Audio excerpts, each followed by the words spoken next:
Coming to you from the Ultra Staff Studios in Chicago, welcome to the Staffing Buzz Network with your host, Bob Pettke.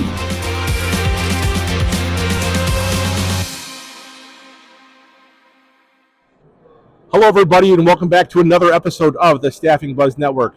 I am Bob Pettke, and I will be joined in a moment, with our guest, Sam Arora. Sam, say hello. Hello. So far, so good, Sam. I love it. So, again, we're here live now. When you're watching this, it won't be live anymore, but we are here live at the Staffing World Conference 2025 in Orlando, and by this point, we're going to be feeling the effects of the conferences, and we're going to have that residual momentum going into. There's a lot of things going on. Sam, you spoke at the conference. Before we get into what you talked about today, tell us a little about who you are and what you do. Sure. Sam Arora, CEO of the Arora Group. I've been doing work in the staffing industry for about 15 years. Before that, my first career was in government and politics. So it's neat to come here to learn from others in industry, see what the latest and greatest is going on, and see what industry trends we can expect in the coming year. Okay, wait a minute. So you were in government, state government. So again, so it makes you wonder. I have this premise, and I've talked about this on former podcasts, prior podcasts, is that I'll often say that staffing, you don't choose staffing. And like nobody grew up. I know a little bit about your history, but nobody really grew up playing staffing. I don't know if you guys did that in the Arora household, where you'd put people to work, and then maybe it was your brother or sister, aunt, uncle, cousin, and they don't show, and you have to reprimand them. No, you didn't do that. But somehow, some way, you're drawn into it, either from a family member or for an opportunity.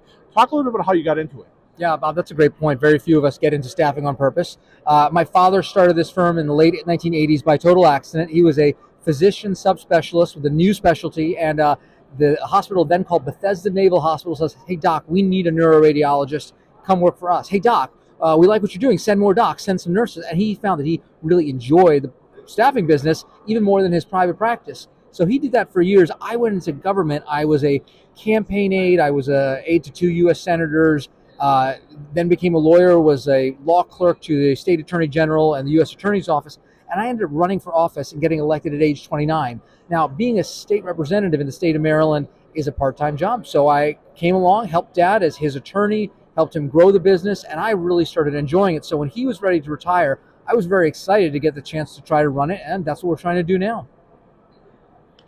That's a great story. And again, I forget what the score is.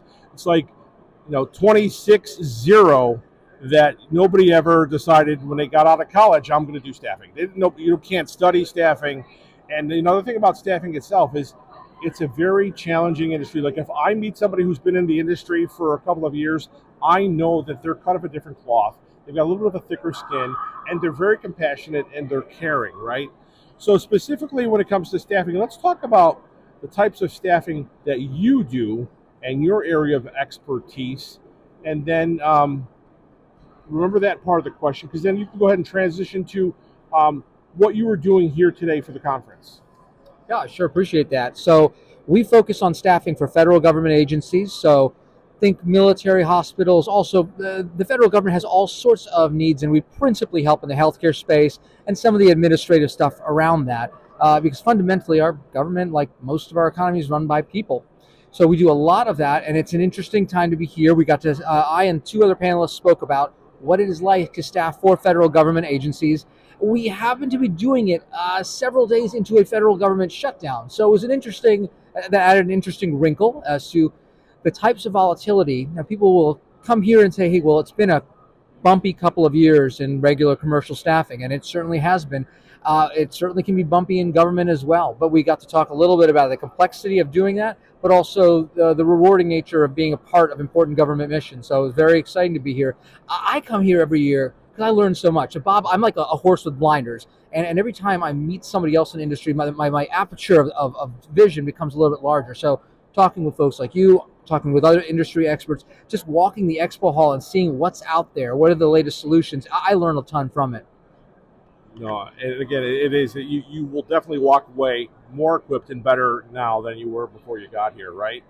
So let's talk about, they didn't pass the CR, right? And everything's kind of, people get concerned, just in life and specifically in staffing.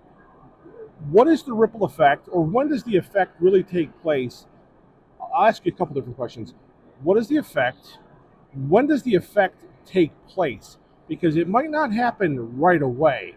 But talk to us a little about that, and then just kind of freestyle on it a little bit. Sure. No, I think that's really insightful to see that there are companies that are going to be continue. Some companies are being told, "Hey, you're being furloughed." Okay, but a lot of companies, especially if they're doing mission essential support, staffing military hospitals, for example, have to keep on working and not get paid. Now, if you are a larger company where you have access to capital markets, well, maybe you can do that for a while until you exhaust that working capital.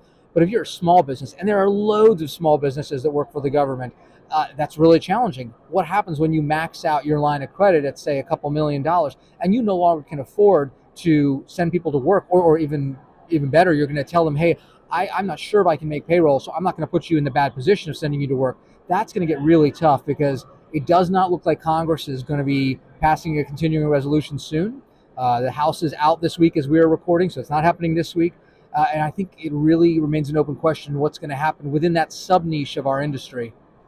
Okay. So, I'm going to make an assumption, and I know that's not always a safe thing to do, but obviously you're looking at trends, you're looking at where we are as a country, you're looking at the labor market, and you're looking at part of what you have to do on the staffing side is you've got to forecast. You got to be a prognosticator. Is that the right word? I think it is. We're going to stick with that. Sure. What are you seeing as far as like going into 2026? And again, I ask you a question at what could be a very difficult time for you to come up with an answer based on where we are currently as of today. Yeah. Bob, that's a really good question. I think that's kind of the watchword for most of industry here. And it's not just in the government space. It's kind of, what are we walking into? What do the labor economics tell us, with the jobs being fairly weak, with a lot of customers not placing the orders that they used to? And then, so those of us on the government side, what is government going to fund? So I think here, as I'm thinking, what's in my crystal ball? Well, it's kind of murky. It's particularly murky for right now. So what we try to do is try to be faithful in the work we're doing and let the fruitfulness, per se, sort itself out. But I think it is a time for volatility, and we got to get comfortable with that. No, and again, I think volatility is the right word to use at this particular point. Let's forget about where we are currently right now with a shutdown. You do a presentation today, or you're part of a panel today. Let's make a correction on that. And what would be some of the typical questions you would expect going into it, right? Because you can, again, talk about forecasting. You've got a group of people that are in staffing. What are the types of questions that you're seeing, and again, what is the input that you're sharing back with that group? Yeah, thank you.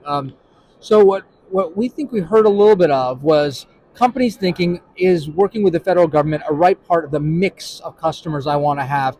The idea being a diversity of customers will spread out risk and maybe lead to more stability.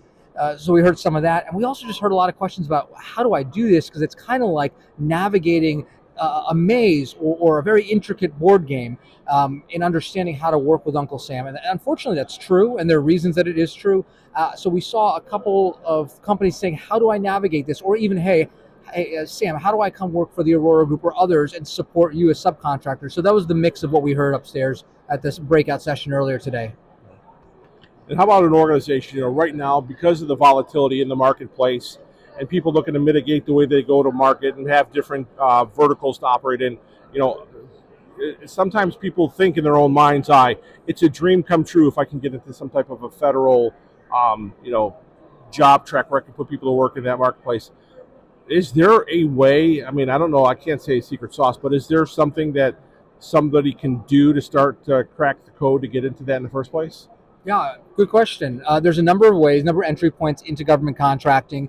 Oftentimes, the smaller firms will come to mid-size or large firms like ours and be a part of our network, and so support us as suppliers of staffing in that way. There are companies that are ready to make the leap into becoming prime contractors, which involves months of preparation, getting ready to be compliant with prevailing wage regimes, with cybersecurity regimes. It's not a shortcut. There's no shortcut to starting and doing it right. So I think the firms that are smart and mature are starting off as subcontractors, determining what part of their sales mix they want to come from this revenue stream, and then posturing themselves accordingly. So, working in that government sector, I'm going to ask you a question. It's got two ends to it. What would you think is the best part of being able to work in that kind of in that vertical? What's the best part of that? And then on the flip side, obviously, what's the biggest challenge with that as well? The best part of working for federal customers is supporting some truly amazing missions. Last year at this conference, the 2025 National Staffing Employee of the Year was announced, and we were fortunate she was one of our psychologists. Yeah, awesome. Yeah, and she helped para-rescue those people who jump behind enemy lines with parachutes to then bring troops home. And so what her job was as an operational psychologist, she got their mind trained and ready to be in the right place to do that kind of work, and to get to support missions like that. I mean, I'm just getting goosebumps now. I love that. Or the military healthcare mission we support. We're serving service members and their families, and I love being a part of that. On the flip side, working for the federal government is extremely challenging. In times like a government shutdown, just bring it to light that there are these exogenous circumstances that can influence you that you have very little to no control over. No, I appreciate the input on that. We're going to go ahead and kind of wrap up with this thought process, and I like to do this. If you had a crystal ball, or if you could just use your best forecasts, fortune-telling skills, you're telling somebody something today that's either trying to get into that marketplace, they're in that marketplace now with federal, or whatever it might be as far as input goes. What is something that you think you could tell them today that when they come to Staffing World 2026 in Colorado, they're going to be like, he was right, or I'm thankful that he shared that tidbit of information? I think what I might say is decide what your risk tolerance is and whether you're willing to make some bets, because you're going to need to outlay some capital, maybe to get your research into order, to get yourself ready if you want to do that kind of staffing. Or even better, you determine that this is not for me. Either way, you'll figure out what's right for your business, having put in the market research and the legwork to know that. Yeah, so there is some truth to the fact that you've got to be able to spend some money to make some money. And there's also some thought that, when in doubt, if you don't know what to do, maybe just don't do anything at all, right? And, let the market show. But again, I think that's great input and great advice. I think is, people prepare for what's coming up. My glass is always at least half full. And just from sitting down for these few minutes, I think that I can say the same for yourself. And, I appreciate you being on the podcast. Any parting thoughts or anything that you want to share with the group? Yeah, one just parting thought is there's so much outside of our control, and that's always true. It's important to remember that whatever we have in life, it's a gift. It's something to be enjoyed. It's not necessarily things we can hold on to, and whether that's good work we have or breath in our lungs. I think it's just helpful, especially in volatile times, to remember that as we try to do the good work we try to do. Wise words from former state representative and now CEO of the Arora Group, Sam Arora. Hey, thanks for being on the show, brother. We appreciate it. And hey, let's not forget about ABD, Automated Business Designs. We are that full front office, back office ATS solution. And we bring together a solution that is all-encompassing and really, for the most part, a one-stop shop to help you go ahead and streamline that tech stack. So if you've got any questions, or if you want to talk to me about that, or if you want to be put in touch with Sam, reach out to me. You can email me at bob@abd.net. That's bob@abd.net. You got an email that easy? Yep, sam@aroragroup.com. Sam@aroragroup.com. That Arora is ARORA. Yep. All right. There you have it, everybody. Until the next time, we will see you again here on the Staffing Buzz Network. Thanks.